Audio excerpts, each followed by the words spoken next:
Are you looking for a podcast about the most sour, riotous grapes out there? Then you must be thinking of another podcast. Oh!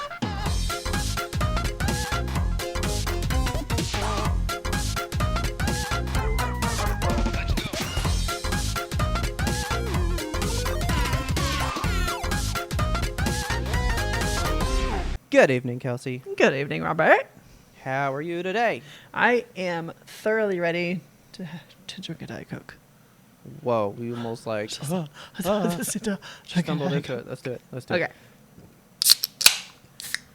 Ooh, this was a good one. I had like ocean mist spray out the side. It's beautiful.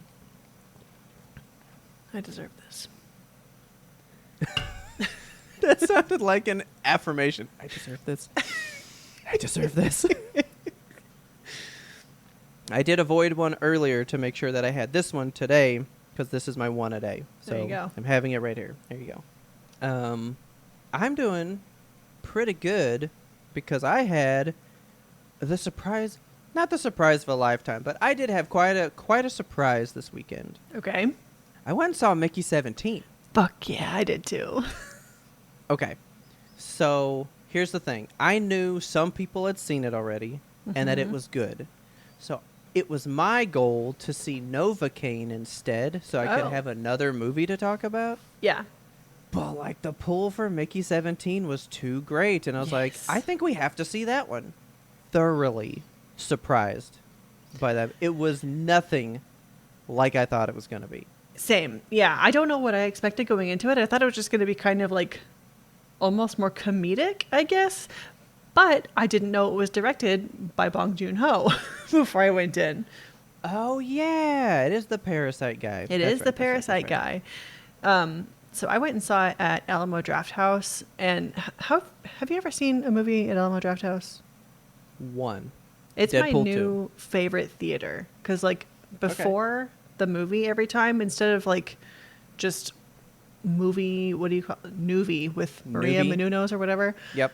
Instead of all that business, you get like trivia and stuff specific to the movie that you're going to see. So like an interview with the director about like what the movie's about, what it meant to him to make it, like what he was inspired by, all that kind of stuff. And I was like, this is just fascinating. I think it would be a really cool thing to do to like have for people like me who always are thinking about like how the movie is made, you know, can't stop thinking about where the cameras are, what the actors are thinking. I think it would be really cool to have a post credits thing that you could stick around for that was like a 15-minute the making of Mickey 17 or something like that, you know? Yeah. Because the whole time they usually do that for like Fathom event stuff sometimes. Oh, that's so cool. I love that.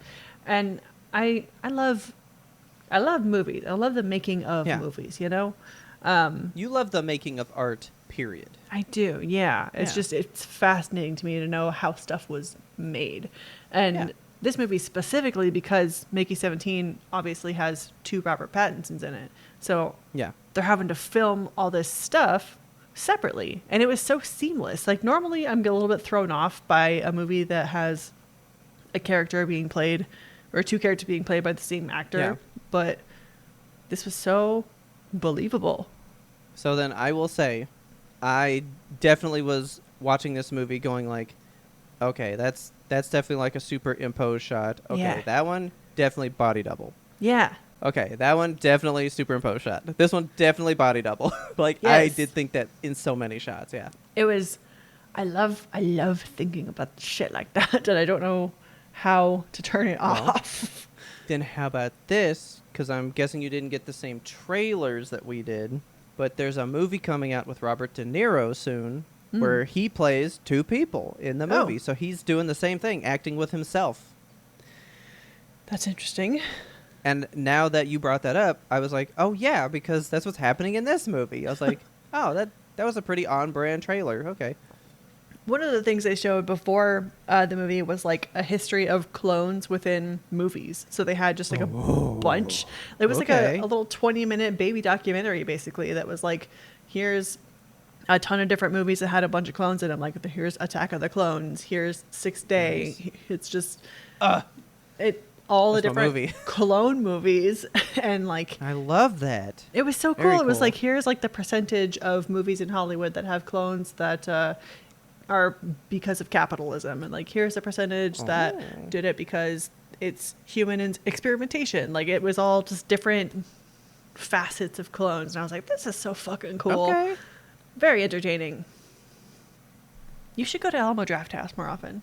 There's one not too far. So I'm gonna pick a good one though. I gotta pick a really good one, Yeah. and then I'm gonna go see something. You should go see What can I Novocaine there. see? I could.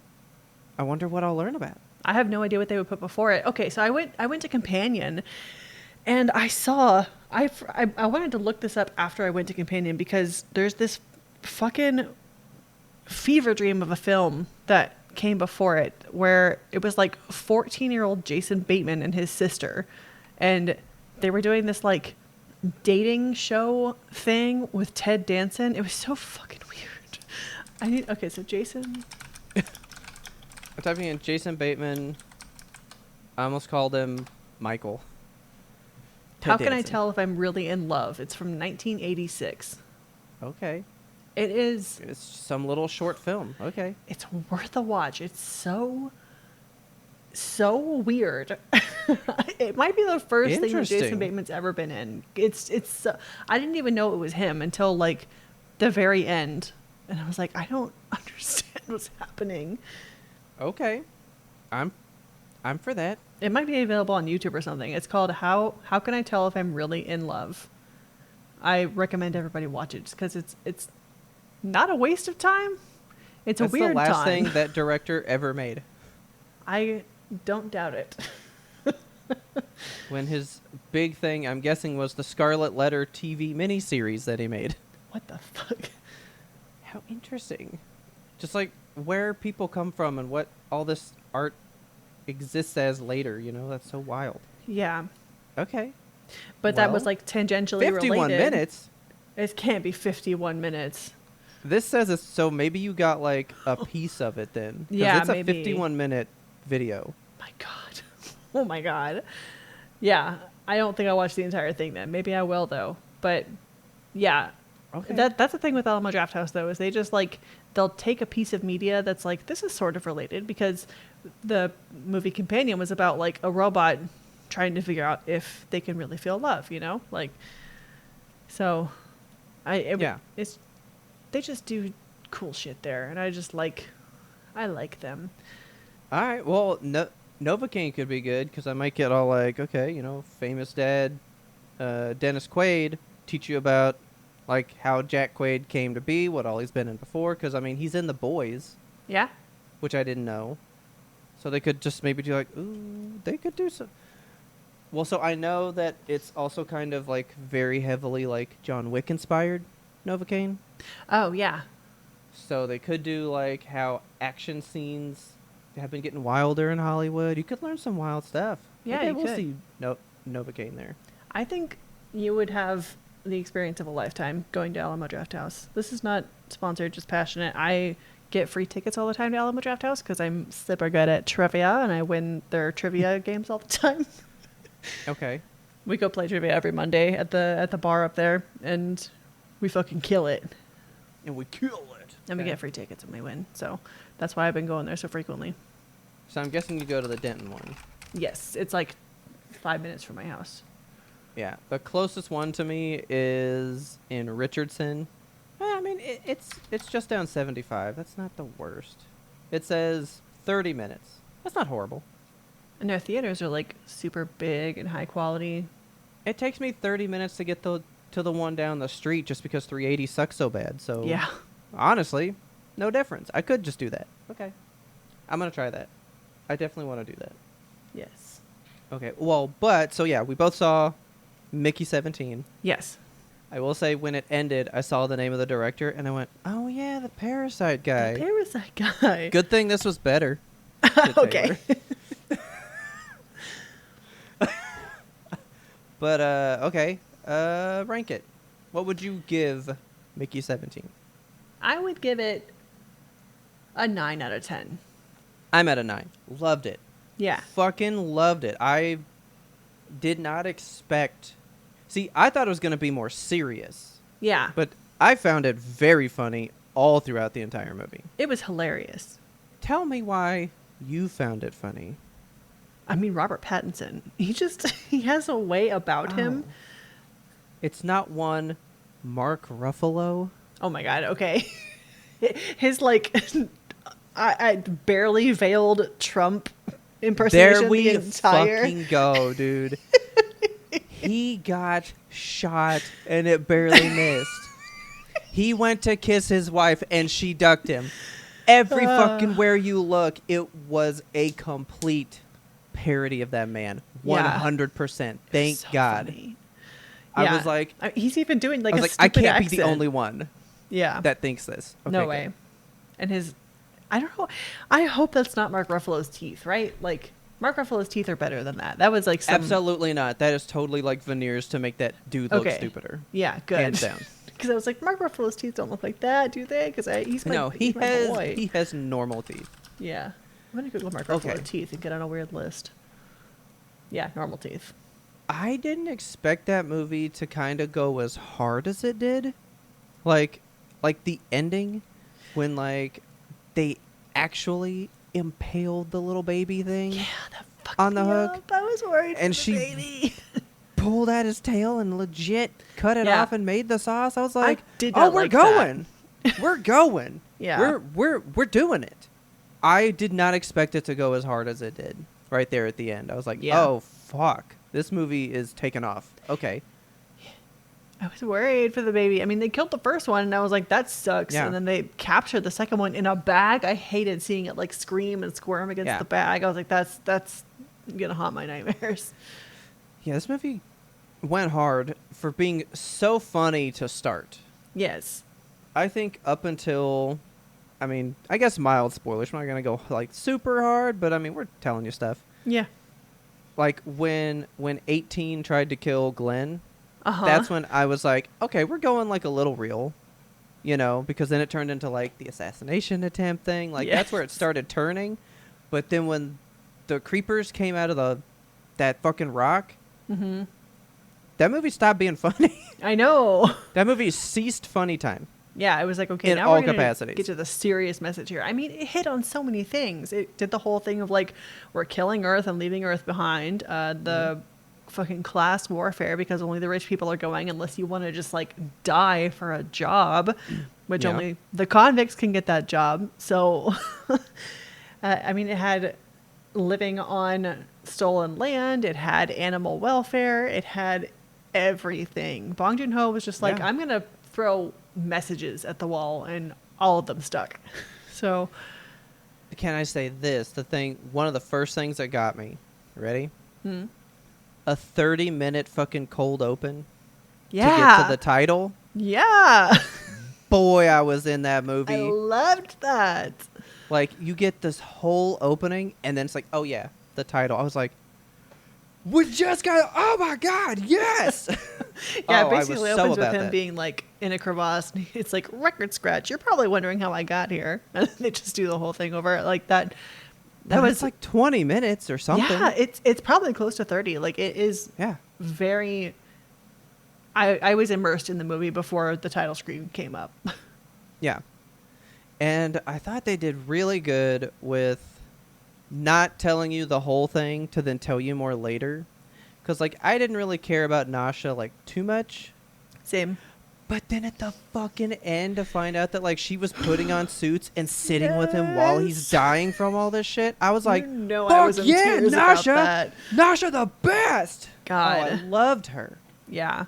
And the fact, it got me so bad. I would start crying again. It got me so bad because, like, you know, I love love. And just the fact that she is signing on to the relationship knowing that he's gonna die over and over and over again, and she's there holding his head in her hands as he does every fucking time. Hurt my soul. This movie's just not what I thought it was about. Like, it's nothing what I thought it was about. I thought it was going to be like full cartoon shit. Like, here's this guy and his job is to die. And here's all the different ways that he does that. And it was kind of way beyond that. because I can't remember the word. What's it called when there's, is it just multiples? Yes. I know it was an M word. Fuck, that was easy. There you go. I was like, replicas. No, it started with an M. Many's. And I like could not remember it today. Multiples. Yeah, okay. The fact that each one is like a different personality fucked with me a little bit too. How there was like the super like clingy one, and then there was this one, but then this one's just like a hardcore badass guy. I was like, yeah. this is wild.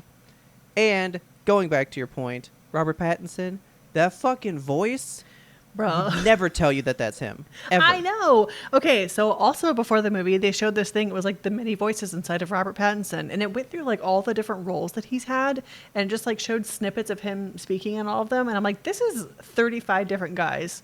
Like, he never sounds the same from movie to movie, and I feel so. He really is great. He really is, and I hope that like this movie is enough of a spotlight on him that it kind of pulls him out of the Twilight, because I mean, oh, he's been out. I'm still like among one of, I think, many people who has never really seen him in a movie outside of just like I haven't even seen Twilight, but hey, I got one. Can we watch one? What?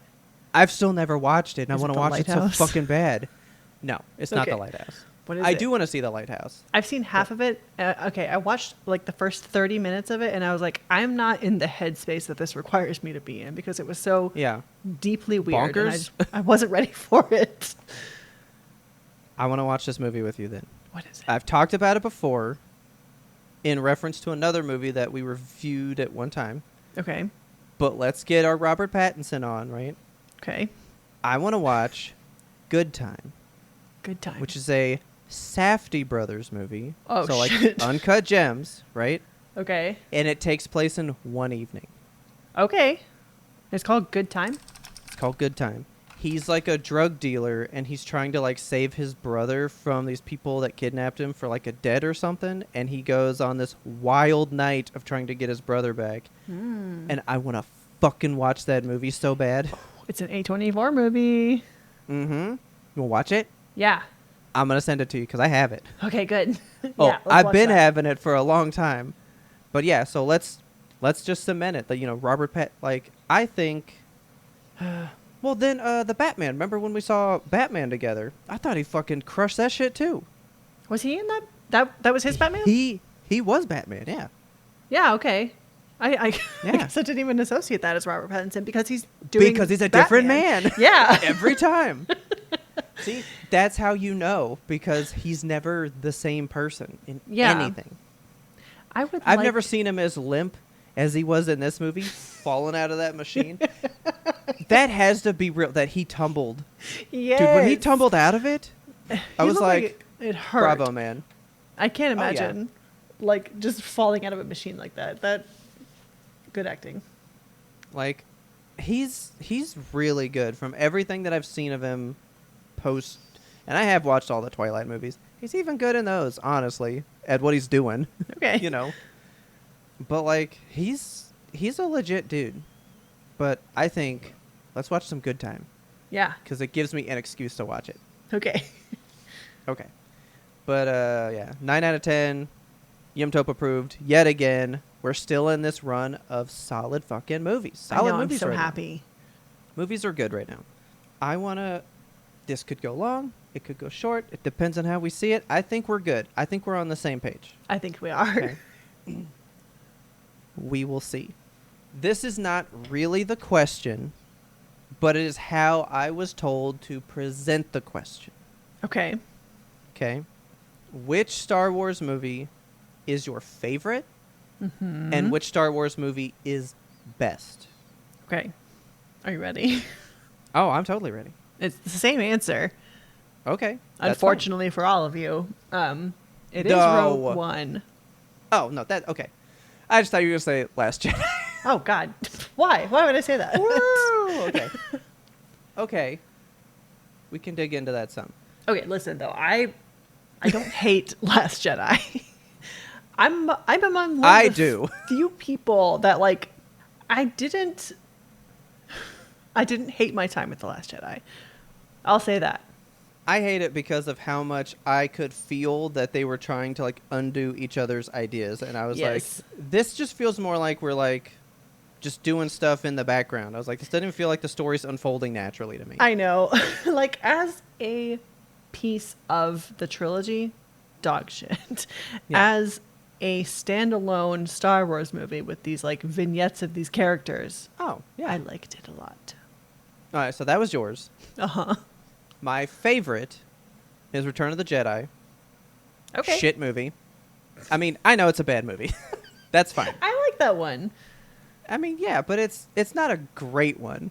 Like, it's fine. Which one's the Ewoks? That's 5, right? Episode 5?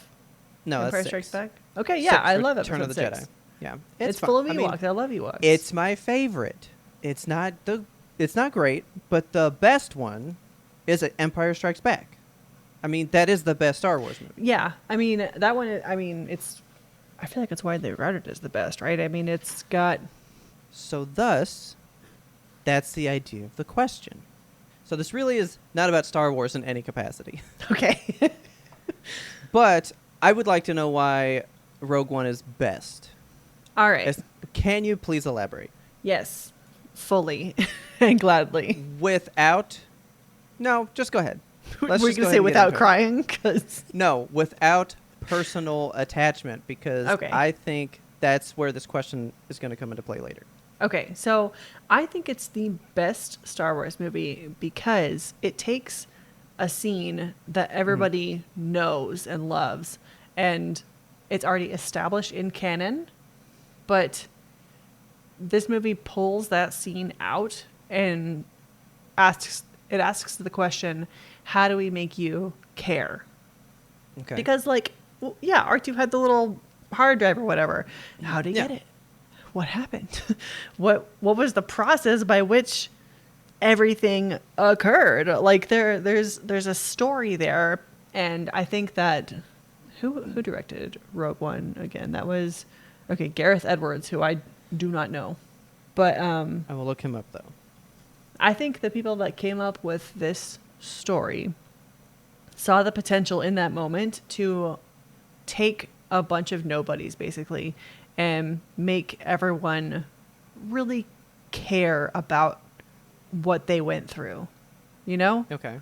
Yeah. It took something that seemed like it could have been trivial and was like, how do we make this so impactful that we make Kelsey throw up in the theater because she's crying so hard? See, that sounds too personal still. No, it's... But so let me follow up the question though. Okay. The idea is, what does your favorite mean versus what does best mean? Okay. So, I mean, I think best is what it adds to the story that is Star Wars, which is why I firmly took 7 through 9 out of the equation because it's not adding anything of value in my opinion. Okay. But I think that the original trilogy and the prequel trilogy, of course, tell really good stories. But I think the best content of Star Wars has come in the way of people that have arrived afterward and asked, what can I do to make the audience really care about this? Like how Dave Filoni took Anakin Skywalker and he was like, everybody doesn't like Anakin. So what can I do to make everyone care about him and his origin and where he came from and why he is the way that he is, why he hates sand? Yeah. And he did that with the Clone Wars. I still don't like him. I love him. I love him so much. And it's because of Dave Filoni. Like, Yeah.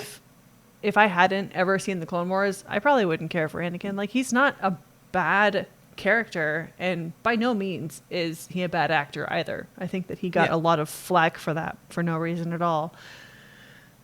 But I think as a character, I wouldn't feel one way or another about him. Like, he becomes Darth Vader, so what of it? But, like, knowing what Anakin Skywalker went through to become Darth Vader, that's what changes it for me. Yeah. And that's, I mean, the same thing with Rogue One. I think that one is such a... I think it's the best Star Wars movie because it is so beautifully crafted. Like, not only did it take that little moment and zoom in on it, it made it so fleshed out and believable with all these different characters from different walks of life, and really just enhanced the detail of the story. Yeah. Just made it so much more like rich and fulfilling. Yeah. So this came up. That's just how the question got posed. And I was told to ask it different, but then she couldn't come up with a way for me to ask the question. Who's telling you to ask me questions? It's this lady at work. Okay. But the point was, favorite and best are not the same thing. And I think we've discussed that, how I was like, my favorite Uncharted is number 1, because I like that story most. But number 2 is the best one. Okay. I mean, it is the best one.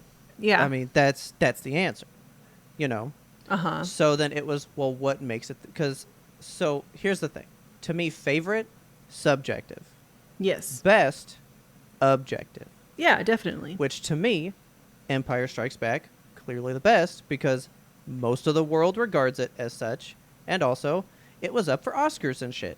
And I'm sitting there going like, it improved everything. It's not my favorite by any means, but it did improve everything. Better lightsaber fights. I think a better story.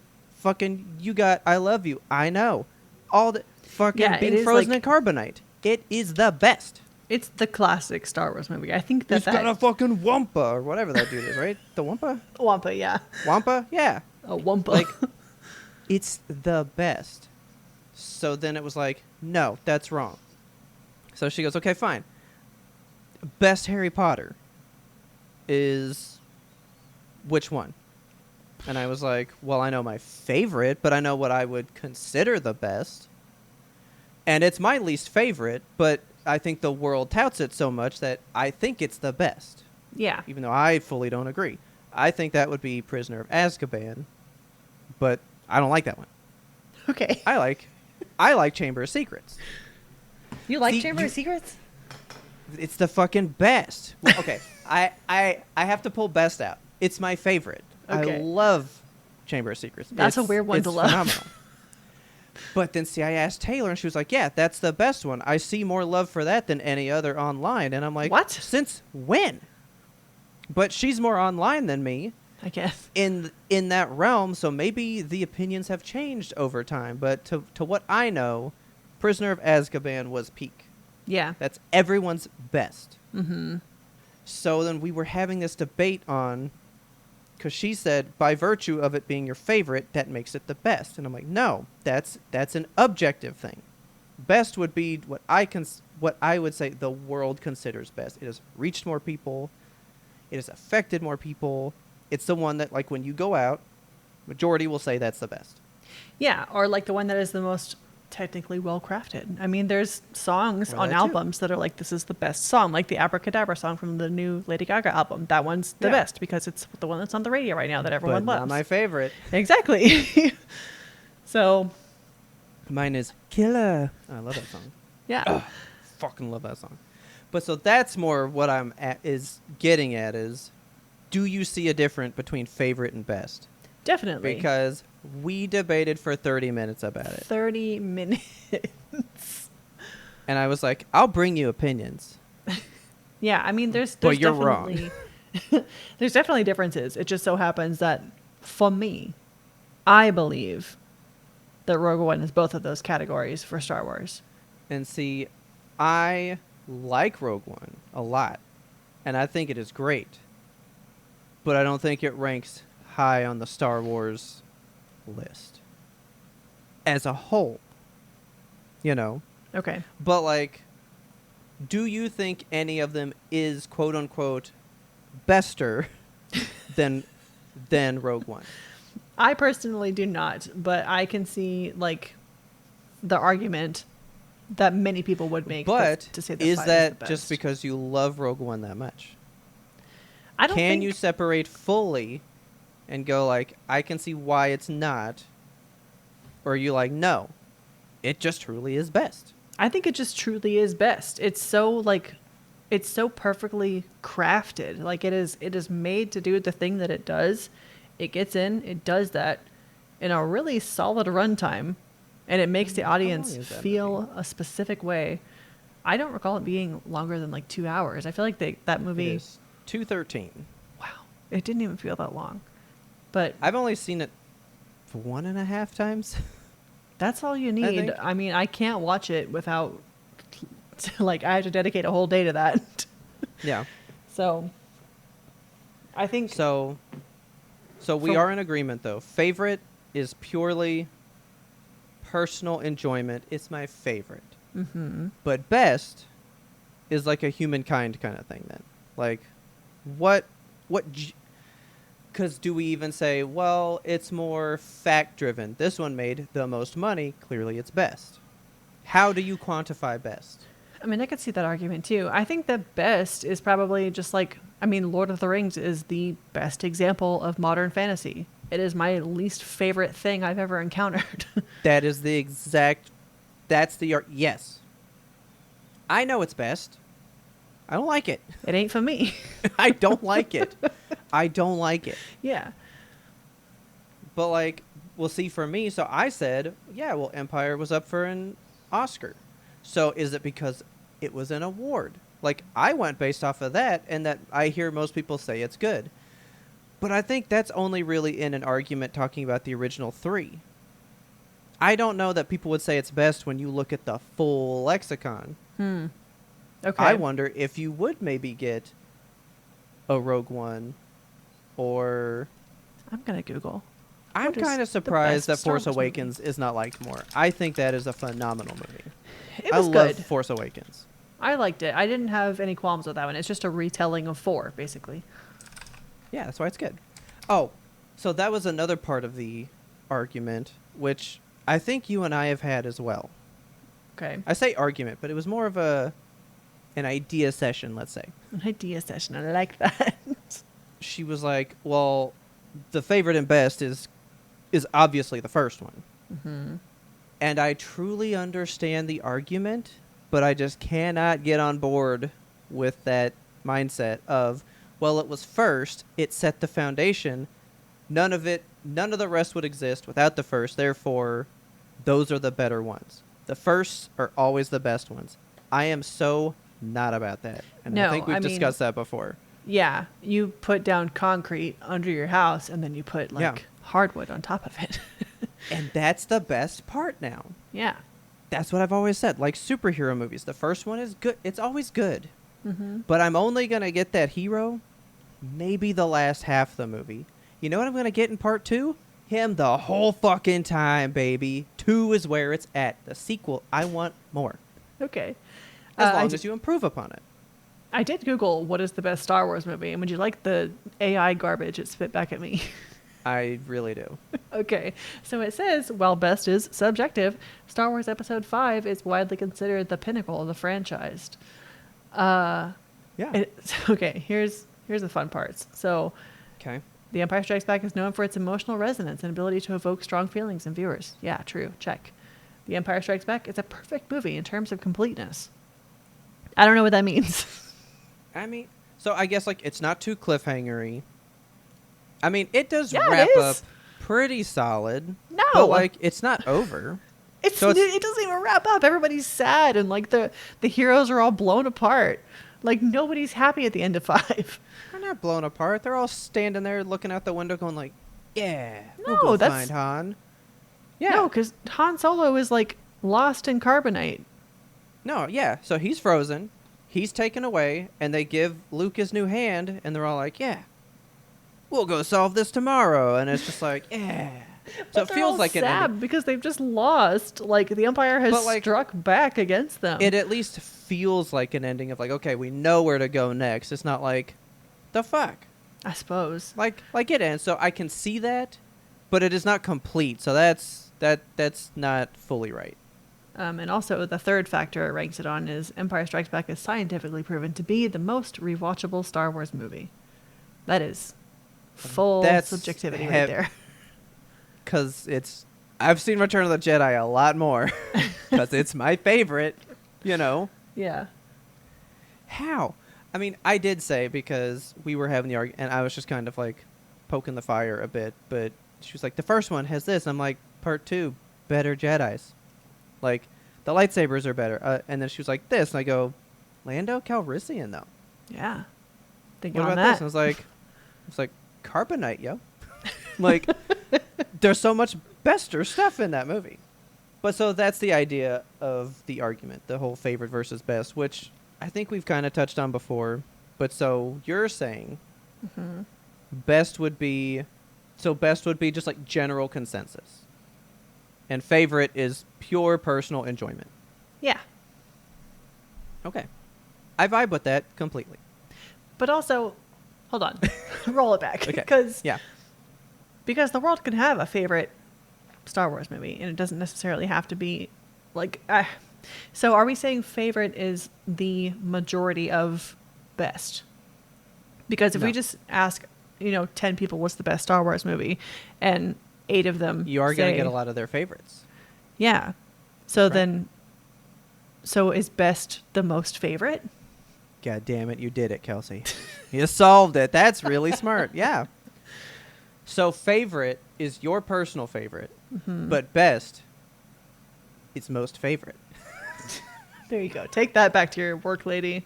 Oh, she's going to hate that answer tomorrow. I love this. This is great. Oh, I'm so happy now. Tell her to listen to the show and write in. Join the Discord. Okay. Yeah. So yeah, that's what I had to ask. And you actually had well thought out answers, and I'm just like, people like Empire a lot. Just like, lightsabers are cool, man. And that's how I feel. That's all I feel about Return of the Jedi. Had the best lightsabers at the time. And plus it's got the green one. I fucking love the green one. Who doesn't love the green one? Oh, green stick. Best movie. Your caveman face. Just the emotion changed within you. That's how that movie makes me feel.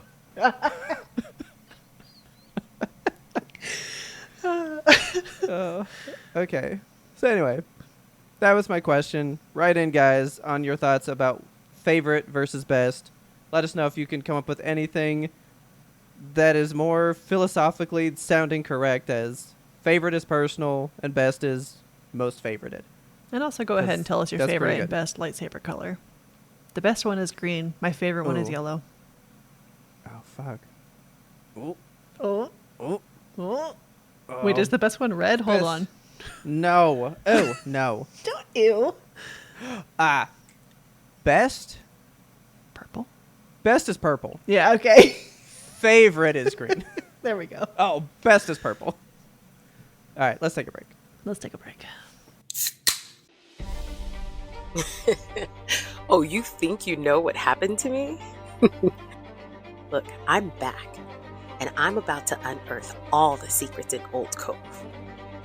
So do a little refresher on Season 1 and get caught up before Season 2 arrives. Trust and believe. You don't want to miss what's coming. Welcome to Severed, a podcast suite that offers a rotation of content centered around true crime to paranormal cases. Severed True Crime covers high to low profile true crime cases like the Westfield Watcher, The Staircase, The Keepers, and other binge-worthy favorites on Netflix. Severed Paranormal peers into the corner moon windows of the Amityville Horror House, the Conjuring House, and other mysterious cases, locations, and urban legends. I'm Harry Chambers. And I'm Drew Hudson. We want you along for this investigative and haunting roundup. Scare you soon. I know you guys aren't tired of it yet, because we sure aren't. Monday, And we have- Monday. We have a long way to go. So long. But it's Monster Monday. It's Monster Monday. Okay. Please, are any of you watching it? Please tell me. I have to know. We got to know, but even if you guys aren't, ain't stopping. All right, Ain't good. stopping. We're doing this, okay? I'm in it now. Because you ready? We're ready? entrenched. I'm ready. 13 episodes in. Mm-hmm. Is it my favorite? No. It's pretty best. It's You think really so? good. It's Okay. really, really good. Okay, no. I don't think it's best, but I am really, really fucking enjoying my time with this still. Okay, I'm also enjoying my time with it. I don't know. I'm about it. I'm wondering if I or think it's because you when- have a partner What do you to mean? to think about this show with. Oh yeah, I got you to like talk it out with. It's like more fun to think like, yeah, that's a good because like I wonder what someone else thinks about it. When you watch it alone, you're just like, who gives a fuck about this jump rope? I don't care. Yes. Okay. You know what I mean? Yeah, because I mean, I feel like at this point in my first watch, I was like, all right, I'm kind of like vibing with some of these characters and I'm interested to see where it goes, but I wasn't like invested, bought in. And this time I feel invested. Can I give my thought process on it right now as a whole? Yes. To me, from what I'm getting, and I know that's probably really on the nose and you're like, well, duh, that's the whole point. But like what I'm getting out of each episode is we are exploring a different type of monster in every single one. Oh. Every single episode has some version of a monster out in this world, and we're looking at it. Okay. This is new. This is a fresh idea for me, actually. That is purely what's dragging me through this right now. Okay. So, here. Let's start with... Was it my favorite of this 5? It might be. So for those of you keeping track at home, we just watched 9 through 13. So if you're watching along with us, that's what we're discussing. Okay. Fucking number 9, bro. Uh-huh. I loved this one. Okay, I did too. I fucking love this one, dude. It's so good. I cried. Oh, so man. Good. Good. I Okay, cried so yes. good. So there is a time jump here. We jump 5 months into the future where Tenma, like you run into, it opens with Lunge interviewing our fucking intrepid Hugo Bernhardt. Oh yeah. And I think past me was probably like, who the fuck is this guy and why do I care? But now I'm like, okay, I recognize this man. I remember his role in this. Let me watch it with fresh eyes. So okay. So you meet this guy and he's just like a firearms trainer, and then you learn that he's kind of like covering for Tenma. Yeah. And you start to wonder why. So yeah, the fact that it like, I do like that they give you this little 5-month montage of like what's Tenma been up to for the past little while and why is he so good with a gun now, because I would hate for it to just be like, here's a surgeon and now he can shoot firearms perfectly without fail every single time. Yeah. I do like that he trains him like always shoot twice, because like that becomes his like signature thing tap, with the man. gun. He always just like pow pow. Really? Yeah, Oh, like man, every single time he shoots, it's always twice. Oh, see, I love that. Okay, so it's not this one. We're gonna get back to Foley shit. Okay, as well. Okay, so again, transparency. I watched 9 and 10, and then the next 3 at work again. Okay. So in Japanese, 1.5 times speed. Oh my I'm god. fucking reading the subtitles, just taking it in. Clockwork Orange style. Okay, but this one, the guy that trains him, and the little girl, like, so see, Hugo's the monster in this one. Okay, why is Hugo the monster? Hugo's the monster because he's the one. So, all right, so he's like a secret ops dude or something. And while on some mission, he went and hid in this house, and this lady pulled out a gun and he killed her, and he took the daughter, feeling bad about it. He's the monster. Yeah, that tracks. Like, he ruined this little girl's life, and she like hates every moment being with him. She hasn't smiled in years or some shit. Did he kill her mom? I don't know if I Yes. picked up on that. Yeah, he was hiding, and he said, yeah, I went in this house, and there was a scared family, and the mom picked up the gun, and it was going to be me or her, so I shot her, and I took the little girl as penance for myself. Huh. And so I've been raising this little girl because I felt bad, but like she hasn't smiled or done anything in all this time. Yeah. He's the monster in this one. So that's going to be, I think, my new thing for Monster Monday. It's pointing out who the monster is in every episode, because I think that's the idea. Interesting. I think that's the idea. I don't know if I misremembered it or what, but I thought that he would just like was hiding at the house and then soldiers came and killed her instead of him. No, it was totally him. He said that it was like a quick draw thing. It was her or me, and I had to act. I almost wonder if it's... You watch this one in English, right? This one I did, yeah. Okay. And it even says, who was also taking care of an angry orphan girl whose mother he shot dead in this country. So Yeah, okay. yeah, he killed the mom and took the little girl. And so he's been raising her. And so I think I'm a little tainted by when we looked up the arcs for the episodes. Mm-hmm. Someone in this Reddit post wrote, I just love how Tenma leaves his mark everywhere he goes. Yeah. And, like, now that I'm watching him, that's, like, exactly what is fucking happening. Like, he literally only puts, everywhere he goes, he leaves the most positive fucking impression. You know what he does? And he leaves it better than he found it. Ooh, YMBToAP special on you guys right there. He sure fucking does. And that comment, I think, is going to stick with me throughout the whole show. Because that's only proving true thus far. Yeah, absolutely. I mean, every single person he runs into, if he doctors on them just a little bit, they're like, this is the best doctor I've ever met in my fucking life. Can I say this? Tell in me. one of them, it's a little bit further. Oh, it's the last one, number 13, but he's like in that village doctoring all the people. Yeah. Bro, every single time he's doing doctor stuff, there's a different face on him. There is like a fucking light and a joy on Tenma's face every single time he's doing that shit. And I was like, God, this man just needs to be able to be a fucking doctor. He needs to get rid of this kid and do his stuff, you know? Okay. Not Dieter, Johann. He just needs to get rid of fucking Johann, and then he can move on with his life and be a badass fucking doctor. Yes. I do love that when Tenma goes to the village, he just like accidentally sees a drunk guy get run over and it's like, I gotta fix him real quick, and he does it, and the doctor who's in that village is like, what are you, some fucking city slicker? I'll kill you. What are you, the world's best doctor or something? And he's like, I mean, kind of. So, alright, so episode 9, basically he trains, but he makes like a Japanese food for them to repay all the food that they make for him, and the chopstick thing, the fucking army dude can't do it, and that's the thing that makes the little girl crack up and laugh for the first time. That was you and at the ramen place. Holding his fucking hand at the end. I was like, so sweet. I was like, oh yeah, dude, I really like this show. I love that.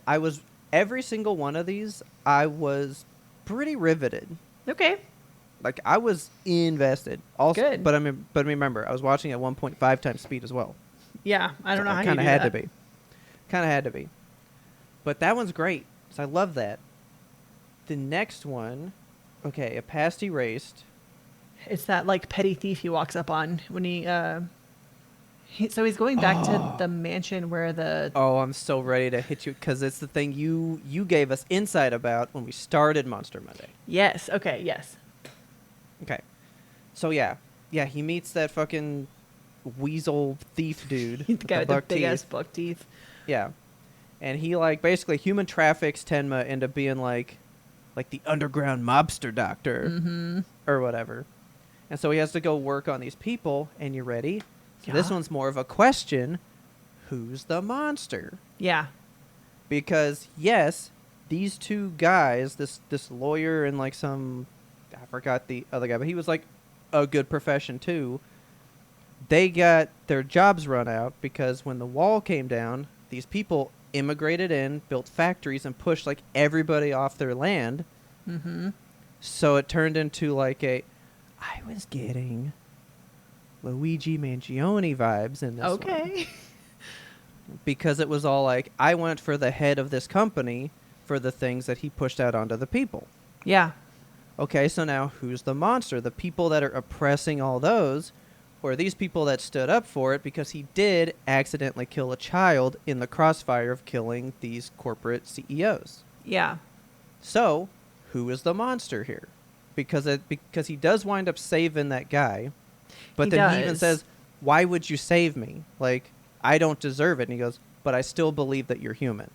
Yeah, so we actually see the direct effect that Johann is having on Tenma for the first time in this episode, because he he's being forced to operate on this guy because he walks in and the dude's like bleeding out basically from being shot. And he's like, help him. And Tenma's like, well, too fucking bad because you're a terrorist and I don't help people who kill people, because he's got that in his mind. Previously, when we first met Tenma, he was like, every life is equal.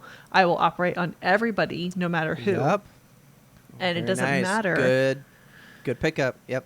And now he's reconciling with the fact that like he saved a child who then grew up to be a fucking serial killer and he can't live with himself. So he's like, I can't save another person that has killed anybody because it's wrong.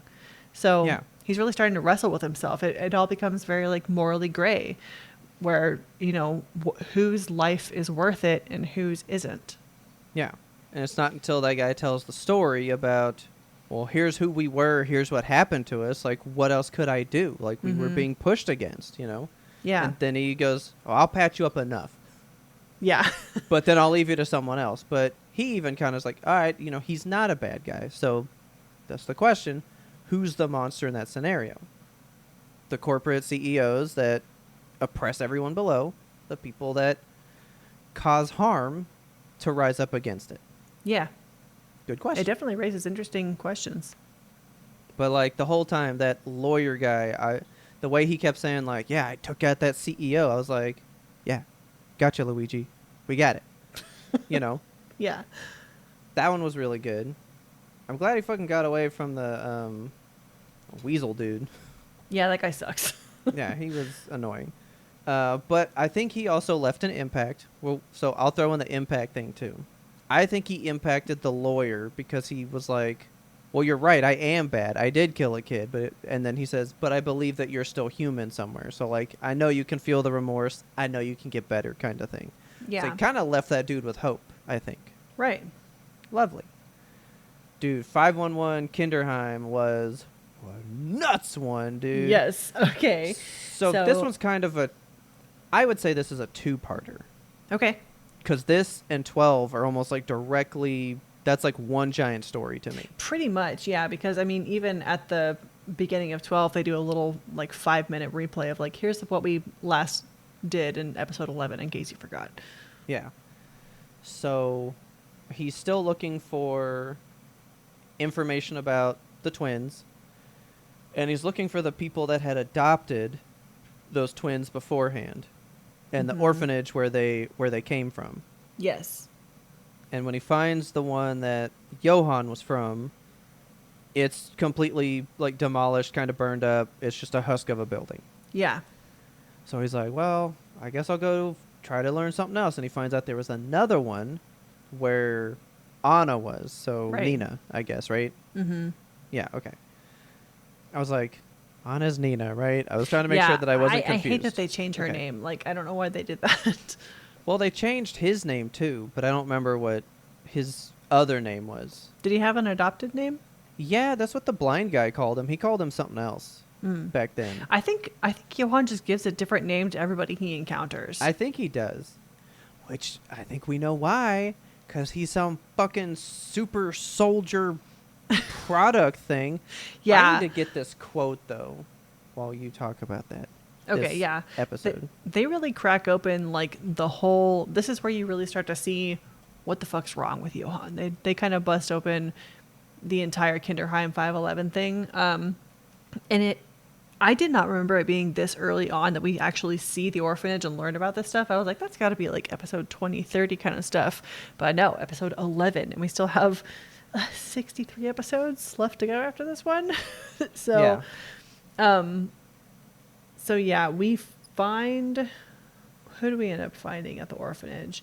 He contacts a former like district guy who tells him that what the orphanage was all about, and basically they were like experimenting on the kids, trying to create super soldiers, creating almost a Lord of the Flies-esque like atmosphere for the children to grow up in. Like they assigned them factions and they made them compete against each other, and it just made them feral. So what that's the fuck are these places doing, dude? I don't know. It's really like, it's very, I don't know, creepy. Like, it's very government experimental, like, type of stuff. And I mean, I'm sure it's stuff that probably could have happened at one point or another, not necessarily in post-Nazi Germany, maybe, but like kind of anywhere that has political uprising and upheaval. Yeah. But then we meet also, so Tem is talking to the guy that is in charge of whatever from the orphanage, and he meets his fostered son, little baby Dieter. Yeah. And he previously ran into Dieter on the street and was like, "Oh no, you're injured. It looks like an old wound that's infected." How is that name said in English? Dieter? Yeah. Like Like, that? did they say it kind of normal? Because in the Japanese dub, they were going harder than Dieter! Like, it was a lot. I mean, yeah, so when you're talking about like later on when Hartman loses Dieter, Yeah. yeah, he's yelling it in a pretty like thick German accent. Because it was wild, and I was like, oh my god. Yeah. But meeting Dieter is so sad. The monster in this episode is really fucking obvious because you find out pretty quickly that this dude has been just like beating the shit out of Dieter. Like, I got so sad when Tem is like, he okay. He asked Dieter, like, what's your biggest wish in the whole world? And Dieter's like, I just want a soccer ball, man. Yeah, I just want a cuckoo clock. Yes. So You Tenma, know? of course, as he's leaving, like runs to this shop just as they're about to close and is like, wait, I need to buy this soccer ball for this little orphan boy. And he buys a soccer ball and he goes back and he finds Dieter being like beat to shit by this guy. So I get so sad when I see children being abused in anime because they don't hold back when animes draw that shit. It's like erased, you know, like. Oh yeah. They went hard. So you see Dieter all like covered in bruises and he's all fucked up and Tenma scoops him up and takes him to the hospital and is like, "You're my buddy now." Yeah. Yeah, and then But then we find out that Hartman, the guy who has him and has had all these other kids, worked at 511. I gotta pull up Kinderheim. the name again. What is it? Yeah, 511 Kinderheim. He was one of those guys, and everybody in that building died yes, except for him and one other person. Johann. Like, the fact that, so that's kind of the whole, like, you know, like when you served in the Nazi party, the war ended, but like you go like rejoin society kind of shit, but then people can find out that like that was your past, you know? Yeah, Like Tenma basically uncovers like, oh, you were one of these people that was like bad to these kids, like experimenting on them and shit. And like he's still kind of doing it now. yeah, just as a You know? hobby. Yeah. So yeah, definitely Hartman's the monster here. Hands For down. sure. And then, man, I want to rewatch it in English to see if it hits the same. But reading it, dude, man, he dropped a quote that like I can't get over. Okay. Like I literally have been like, fuck about it, right? Okay. But so the whole thing is, so we kind of like find out all that in 11. Then in 12, we find out that he's, you know, worked at the old 511 Kinderheim place. He's bad. And Tenma goes to get Dieter back because Hartman found him at the hospital and took him, but didn't take him home. Yeah. And he takes him back to 511. And And beats he's the all shit like, out of him even more. he's like, he can't see it. Yeah. Johann saw it. He saw this thing, but you just can't see it, can you? And he goes, oh, Johann was so brilliant. He was so amazing. Just to quote him, hatred is created when people gather. I just poured a little oil on it or something. This quote about just people and hatred, like fucking, it just like seeped into me, dude. That was such a heavy quote. Yeah, It I was mean, so good, dude. it kind of gets at the like the base nature of human beings. You know, are we born good and we learn evil, or are we born evil and we learn good? Yeah. And That quote alone just says, nope, as soon as we all get together, it just happens. It comes out. yeah, and I mean it's right, isn't it? There's Kinda. something about human nature. I don't know. I feel like if we were all back in the days of Grog and Og, you know, we were just people holding hands in caves and eating meat, I think it would be different. But at the same time, I don't know, because I mean, I want to say, I deeply down in my heart want to believe that the nature of human beings is that we are good and that we want to do good.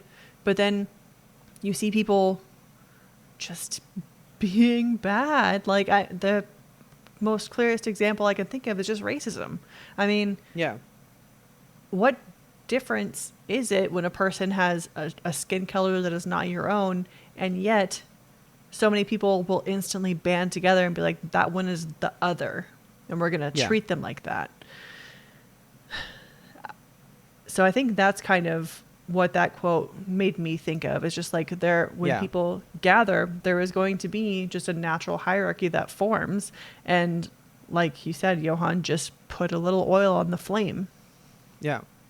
I think it was a little longer what got said, but this is like the one that I found here. Mm-hmm. I'm gonna turn on the episode again, and I'll put like in the Discord or something like that full quote, because it was like 2 sentences.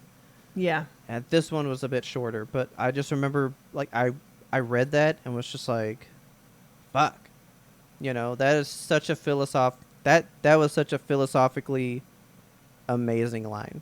Yeah. I was just like, holy shit. So actually, in trying to find that quote, I'm on this thing called like 10 of the most disturbing Johann quotes. Okay. And while I was scrolling down to like try to find that one, some of these are fucking wild, dude. They're Johann like says really some good. Chilling shit. Like, I can't wait to get into the later episodes and really re-experience it. Like, I don't know when he's going to say this, but just a little snippet of this one is, there's nothing special about being born. Yeah. That's nuts, dude. Yeah. That's heavy. Because, like, you can see that, but, like, there also is, because that's the whole thing about life, you know, is that the fact you were born. That's the whole Dr. Manhattan shit. Mm. Remember? Because he's like, it's like it's like turning air into gold, the fact that all of humanity and time came to the creation of Kelsey sitting right here. Right. Anything could have been different, and Kelsey wouldn't be here. So that is something special about being born, but you can spin that in. People are born all the time. There's nothing special about the fact that life grew again. Yeah. Like, that's a good philosophical quote. The show does get into some thick philosophy later down the line. I think I'm really going to... See, I'm all about that shit. I think I'm going to love this show, dude. I think I'm really going to like this show. I'm happy that I'm liking it a lot better this time around. But, man, that one was... That quote. And then, yeah, the end, though, when he was like, no, Dieter, you choose. You going to stay with that dude, or are you going to get up and leave? Like, and Tim was like, don't worry, I'll shoot him if he does anything. Because he's what, 10 maybe? Yeah, maybe 11, I don't know. That's Probably some about strength, the age. dude. He did get up and just walk away from him. Yeah. It was intense. I loved it. I was riveted, dude. So good. Yeah, See, the whole image. You know I like it. I'm just throwing dude out there all the time. The image of Dieter just like slumped in that chair at the top of the busted ass staircase with the skyline behind him all like blown open because the thing has been bombed out or something. Like, it's such an intense image, and the fire is lit in front of him. Man. And that's my Foley moment. That soccer ball rolls down the steps. Uh-huh. It sounded so good, dude. I'm so glad that you can appreciate Foley the same way I do. So I was watching it in headphones because remember I was at work. So I was in the Yabras, and the sound of the air in that ball, and it like rolled past my head. I was like, oh, there's a soccer ball in this room. I so was about it. Oh, the Foley. I was like, damn. Like, we talked about it with like the teacup thing. Like, they capture the most minute, like minutia moments of sound. In perfection. I can see why you can say this is best. Yeah. I can see where this is coming from. I can. I don't know that it'll be my favorite. I don't think anything's ever going to be your favorite aside from Full Metal Alchemist Brotherhood. It's pretty fucking best, dude. It's selling me big time. I'm glad. But I think it was around this one, the ending changed as well. Okay, now there's a new ending. And not a lot happens. I don't know why this monster's now looking at a big fat farmer. But hey, that's the ending now. So I did notice that. Okay. I mean, keep track of it. See where it goes. I'm trying. I do like that we're getting into the argument of like nature versus nurture too. Because like, was Johann born bad?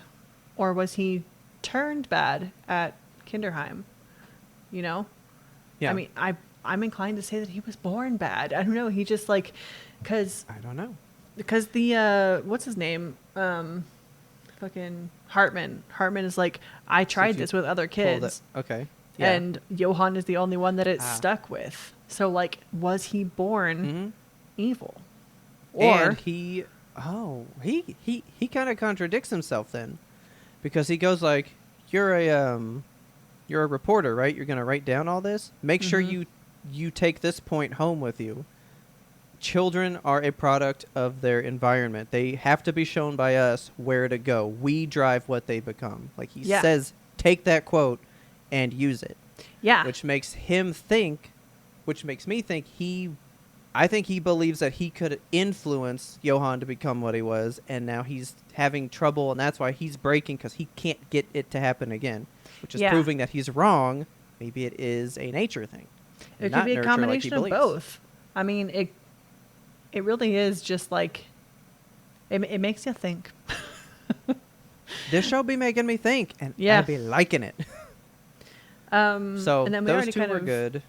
Yeah, so then there's 13. Okay, but who's the monster here? Yeah, so tell me who the monster is here. I think this one's... you could probably spin it two ways. But I think the monster in this one is the son. ACAB. The neglectful son that left his mom basically to get sick Doesn't even eat her and goulash almost anymore. die on her own, yeah. Like, he's so about, like, yeah, she raised me, and, you know, I rose to prominence and became a cop, and so, like, I'm just fucking great, and he believes he's such hot shit. Yeah, but he he's like, doesn't her pay job's anybody done. no mind. Yeah. He's fucking mean to his mama. He's so full of himself. I hate him. Yeah. And And, then- he kicked oh in my the fucking God. room. Yes. Yeah. That was the most intense scene. The fucking like village doctor's just standing there all gloved up and scrubbed in for surgery. And he's standing there with a gun in his face. And Tenma, 0% bothered. Just like Don't care. heads down, scalpeling. Like, I am knee deep in this woman's cranium right now. I'm not here to listen to your bullshit, bruh. I love the way that he just like dials in and focuses. Like when he's doing surgery, Yeah. he is doing surgery. Yeah, he Don't is. talk to him. He is a surgeon. So I also love when he just like absolutely kicks that cop out of the room and knocks him Yeah. on his ass. And he's like, what are you going to do? Like, if you take this guy to jail, your mom's going to die. And how are you going to feel about that?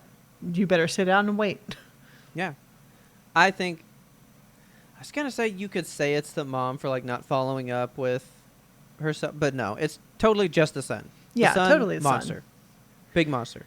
And so, see, that's what I think I like. It's not always Clear cut. like a big, bad, crazy monster. It's not like, oh, that's just evil. Yeah. There's smaller evils we do as people to each other all the time. Yeah, there's like, Mild neglect, not calling family member from time to time. Like, there is shit like that we do all the time that is monsterish. yeah, it's sad, think- man. I think that hit me in episode 9 with the little girl one. I was like, oh, she's a monster. He's a monster to her. Yeah, I mean, he killed her mom. I was like, is this show just exploring a different version of monster? And that's where I came up with that. Because I definitely do didn't think really like that in that. the first 8. But, like, all of these, I'm definitely finding that. yeah. I mean, in the first 8, you could argue that it's. I mean, of course, Johann is there, but Nina also is a bit of a monster because she shot her brother Yeah. in the head. At his request. Yeah, after he killed a bunch of people. So, like, is it monstrous to commit a murder when you think it's deserved? Mm-hmm.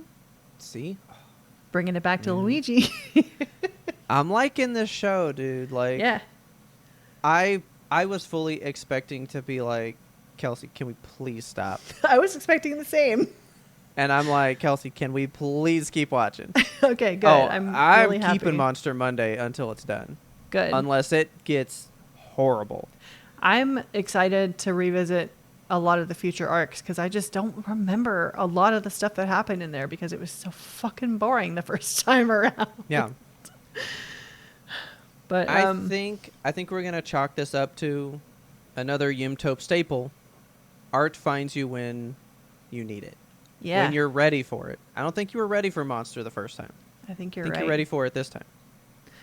But I think it also helps to have a tandem, a partner, somebody that like, because if you're just watching it for yourself, you could be like, well, I don't really care about this. I'm not going to think about it. But if you go, well, what would someone else think about this? You're also thinking a little bit more, you know, and now it's an like, assignment to watch. Like I know I need to watch it so Yeah. I can talk about it with you. So I'm finding things that I want to talk about. So I'm paying more 'cause- attention. I'm getting more Exactly. interested.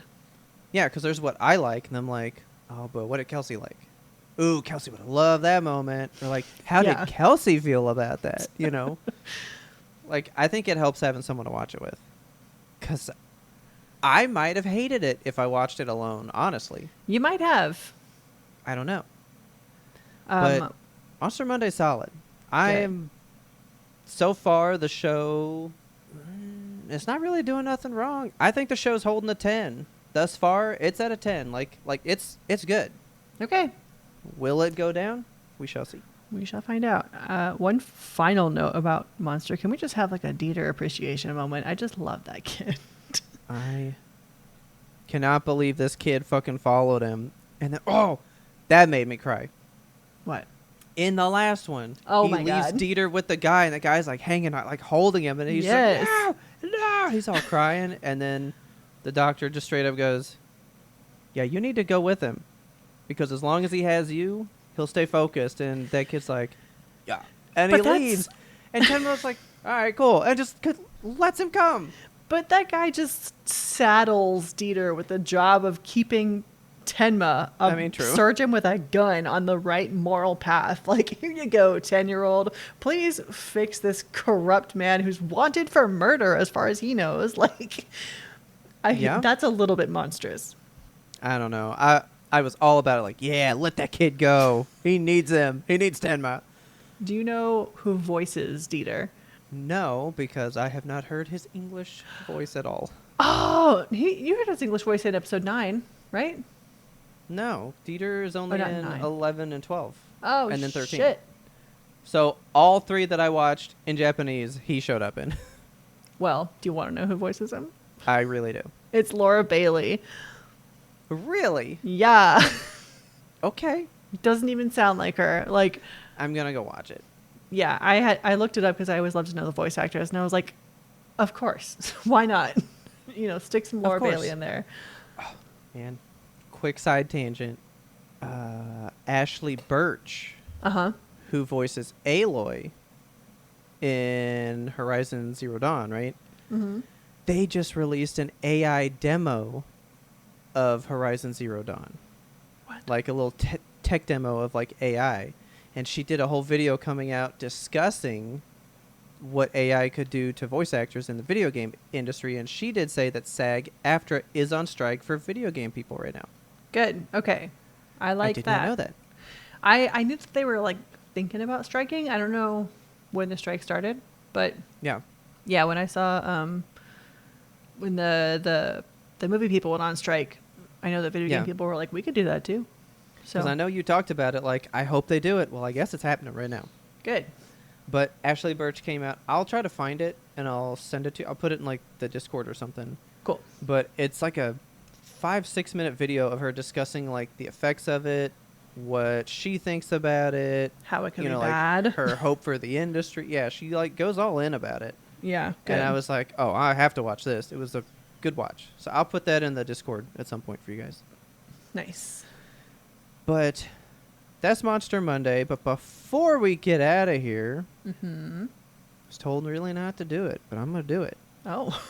I got to do one quick promotion. Previous guest on the show, Way Mary, back in the early, right? early days. She's got a book being published next month in Fuck yeah. April. It is called Spinning Gold, and she is retelling classic fairy tales with a twist. So this one's about Rumpelstiltskin. You can find her. I'll put her TikTok handle in the show notes for Okay. her author page. There was one that had like some of the writing in it about this one scene, and I was like, oh, I'd fucking read that because that was dark. I'm excited I to was see. like, woof. I can't wait to see what she's written about, because I saw like just a little bit, like you said, on a video, and I'm thrilled to bits. So, yeah, I'm not exactly sure when. I know it is in April. I will let you guys know because I'm pretty stoked about it. I think it's cool. And I think she even gets to, she can just, go to Barnes & Noble and be like, I'd like to do a signing. And she can just, set up, sign her book and shit, and, That's have a whole awesome. event. So if anything like that happens, I'll let you guys know, too, because it's going to be awesome. The book is amazing. I've been part of her writing it for quite a while. Helped her storyline one whole one that has nothing to do with this series. Okay. She's got 6-7 books in the bag already. Jeez, she's okay. ready. She's ready to go. Getting on the ground floor with this You one. know?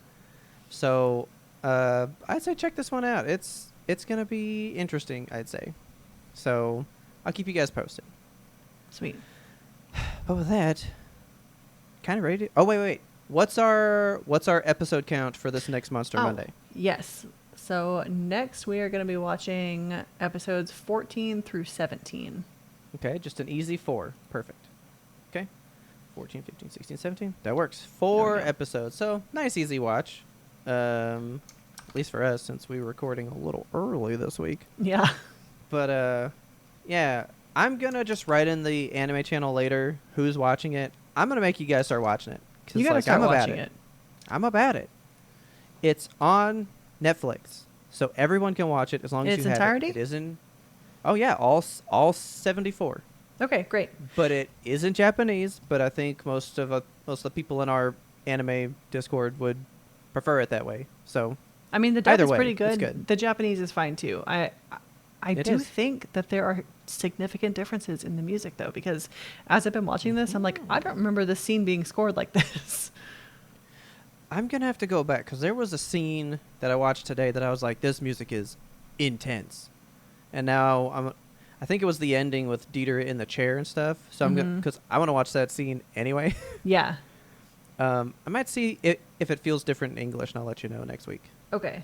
Are you ready to go get started on our next assignment? Because Let's kick this soccer ball down the stairs. Let's do it. If you loved this episode and this Monster Monday, please tell a friend about us, because word of mouth is the best way we can get the good YMBToAP into new ears. We release weekly every single Monday. If you think to yourself, perhaps they won't release next Monday, I would invite you to check yourself before you wreck yourself, because we will. If you want to talk to us, you can catch us on Discord. We're always there hanging out, chit-chatting with the friends, the fam. Come and tell us we've been lighting it up in the Discord lately about fucking sleep apnea. Don't know if y'all listened to the pre-ramble, but boy howdy, we had a big discussion on that. We're talking about my upcoming Japan trip, which is going to be so soon and so fun, and I'm scared because the planes are falling out of the sky, but it's going to be fine. I'm sure it's going to be fine. We're also talking about what else we got going on in here. Good, because I need you to take a minute. I'm really tickled about the check yourself or you wreck yourself thing. I was like, what are we talking about? You said, oh, you think we're not going to release? Fucking check yourself. I'm crying. That was really funny to me. I was trying to be so quiet. It was so gentle, but so stern. Sometimes you gotta check them, you know. Okay. We are posting pictures of the first bluebonnets of the season. They're so small right now. I don't know if you've seen the picture I posted in there. They're itty bitty, but they're coming out, baby, right next to the road. Oh, I see them. Oh, beautiful. They're Love it. gorgeous. A Texan's So- favorite site. I know. So get in the Discord, look at all that stuff, talk to us, love us like we love you. The link to that is in the show notes. And thank you, of course, to all of our listeners who listen along and chat with us and send us emails and think about us at night when they can't sleep. We love you guys so much for supporting us. Our theme song is The Grim Reaper Blows the Horn by Faraz. Check him out on YouTube and show him all the love that you show us. And as always, thanks for listening, and tune in next time to get the answer to that burning question. What's the difference between favorite and be best?